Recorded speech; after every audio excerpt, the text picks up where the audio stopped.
আসসালামু আলাইকুম গাইস, কি অবস্থা সবার? কেমন আছেন সবাই? গাইস, টাইটেল এবং থাম্বনেল দেখে অলরেডি বুঝে গেছেন আজকের ভিডিওটা কোন টপিকের হতে চলেছে। তো গাইস, আজকে আমরা চলে এসেছি সেই রাজশাহীর বিখ্যাতম স্থান আতা ফলের বাগানে। তো গাইস, এসেই আমরা দেখলাম চারদিকে শুধু আতা ফলের গাছ এবং আতা ফলের গাছে দেখলাম পাকা পাকা আতা ফল ঝুলছে। তো গাইস, আমরা মূলত এখানে এসেছি পরিদর্শন করতে এবং আপনাদের দেখাতে যে কি সুন্দর আতা ফল গাছে ঝুলছে। দেখুন গাইস, এটা কিন্তু একেবারে পাকতে আর বেশি দেরি করবে না, পরিপক্ক হতে প্রায় 4-5 দিনের মধ্যে এটা পরিপক্ক হয়ে যাবে। তো গাইস, এখানে কিন্তু আমরা ধরে ধরে আপনাদের দেখাচ্ছি যে এখানে কি সুন্দর আতা ফল ফলিয়েছে আমাদের কৃষক চাচা।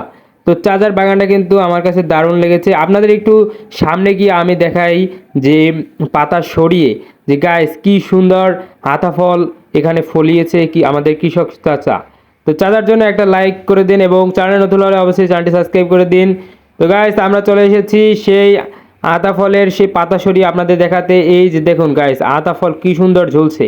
গাইস, প্রত্যেকটি গাছে কিন্তু প্রচুর পরিমাণ চাচার আতা ফল হয়েছে। চাচার কিন্তু এবার বাম্পার বেজেছে গাইস। গাইস, একটু আমরা এখন যদি আপনাদের দেখাই গাইস, এই দেখুন সামনে শুধু আতা ফল, আতা ফল, পাকা পাকা আতা ফল গাইস।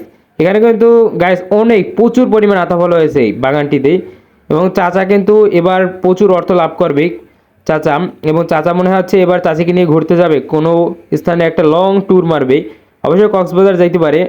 গাইস দেখুন গাইস, এই একটা দেখুন, একটি কিন্তু বেশ মোটামুটি ভালো দেখতে। গাইস, আতা ফলগুলো খুবই পছন্দ হয়েছে আমার এবং আমি এখান থেকে দুই একটা নিয়েও যাব চাচার কাছ থেকে, অবশ্য চেয়ে নিয়ে যাব। অবশ্য আমরা এখানে ছিঁড়বো না কোনো আতা ফল, কারণ ছিঁড়লে কখন যে চাচা লাঠি নিয়ে তাড়া করে আমাদের এখান থেকে পগার ফার করে দেবে আমাদের। তো গাইস, আমরা এখন চাচার এই আতা ফল গাছের আরেকটু ভেতরে গিয়ে আপনাদেরকে দেখাবো। সম্পূর্ণ ভিডিওটা দেখতে থাকুন গাইস। এই দেখুন গাইস, এই যে আতা ফল দেখুন, এই যে কোনখানে হয়েছে গাইস, ডালের এপাশে ওপাশে গাইস, চারপাশে আতা ফল শুধু। কোনটা থেকে যে কোনটা দেখাই আপনাদের, আমি নিজেই ঘাবড়াই গেছি। তো গাইস, সামনে যেয়ে দেখি শুধু ডালে বোঝাই গাইস, একদম সম্পূর্ণ ডাল ভর্তি শুধু আতা ফল আর আতা ফল। গাইস, এই দেখুন এই পাকা পাকা আতা ফল গাইস, এই দুইটা মনে হচ্ছে 3-4 দিনের মধ্যে পেকে যাবে। তো গাইস, এই দেখুন উপরে হয়েছে, উপরেও হয়েছে, এই দেখুন গাইস। গাইস, কি সুন্দর দৃশ্য, আমার দেখে অবশ্যই ভালো লাগছে। কার কার এই স্থানে যাওয়ার ইচ্ছা আছে অবশ্যই কমেন্টে জানিয়ে দিন গাইস, তাড়াতাড়ি কমেন্ট করুন গাইস। গাইস দেখুন, এই যে আমাদের আরেকটু সামনে গিয়ে দেখায় আপনাদের যদি গাইস, এই ডালটায় দেখুন গাইস, এই ডালটায় প্রায় সম্পূর্ণ ভর্তি আতা ফল। গাইস দেখুন গাইস, একবার কি পরিমাণ আতা ফল হয়েছে। গাইস, ডালটায় কিন্তু প্রচুর পরিমাণ আতা ফল হয়েছে। অবশ্য গাইস, এই ডালটার আতা ফল এত বেশি হওয়ার একটু সাইজটা একটু ছোট হয়েছে। গাইস, এই ডালটায় কিন্তু আতা ফল এত পরিমাণ বেশি হওয়ার কারণে এর সাইজটা একটু ছোট হয়েছে, কিন্তু একটু বড় হলে আর একটু ভালো লাগতো। অবশ্য কৃষক চাচা আমাদের যত্ন করেই যাচ্ছে, তার গাছে পরিচর্যা করেই যাচ্ছে, তা অবশ্য বড় হয়েই যাবে অবশ্য, যে পরিমাণ পরিচর্যা করছে চাচা। তো আমরা সামনে একটু গিয়ে দেখবো গাইস, আমরা দেখতে পেলাম যে গাছের উপরেও প্রায় গাছের ডগায় আতা ফলের পরিমাণটাও খুব ভালো।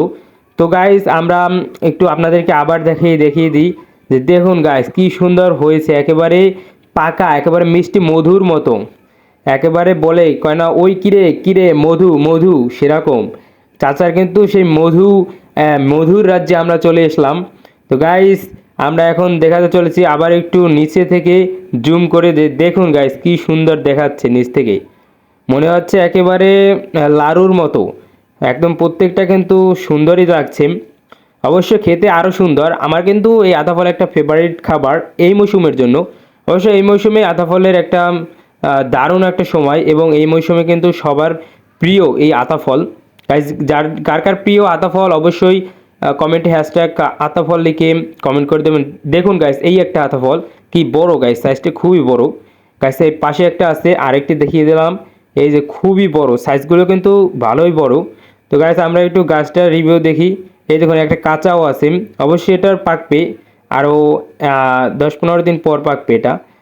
তো গাইস, আমরা দেখিয়ে যাব আরেকটি জায়গায় চলে আসলাম, আরেকটি গাছে। তো গাইস, এখানে দেখলাম দুটো রয়েছে আর উপরে রয়েছে অনেকগুলো গাইস। এটা কিন্তু এই গাছটা কিন্তু অনেক বড়। তো গাইস, এই গাছটা কিন্তু আমি একেবারে প্রায় গাছের একেবারে মোটামুটি গাছের নিচে একটা ডাল ছিল, সেই ডালের উপর দাঁড়িয়ে এই ভিডিওটা নিয়েছি। অবশ্যই এটা কিন্তু অনেক বড় একটা গাছ, আমি সম্পূর্ণ উঠিনি গাছে। অবশ্য উঠলে চাচা আমাদেরকে চোর ভেবে তাড়িয়ে দেবে, সেজন্যই উঠিনি গাইস। এই গাছটায় কিন্তু আতা ফলের পরিমাণ একটু বেশি হওয়ার কারণে এর আতা ফলগুলো একটু ছোট ছোট দেখাচ্ছে। তো গাইস একটু সবাই ভালো করে এর সৌন্দর্য উপভোগ করুন।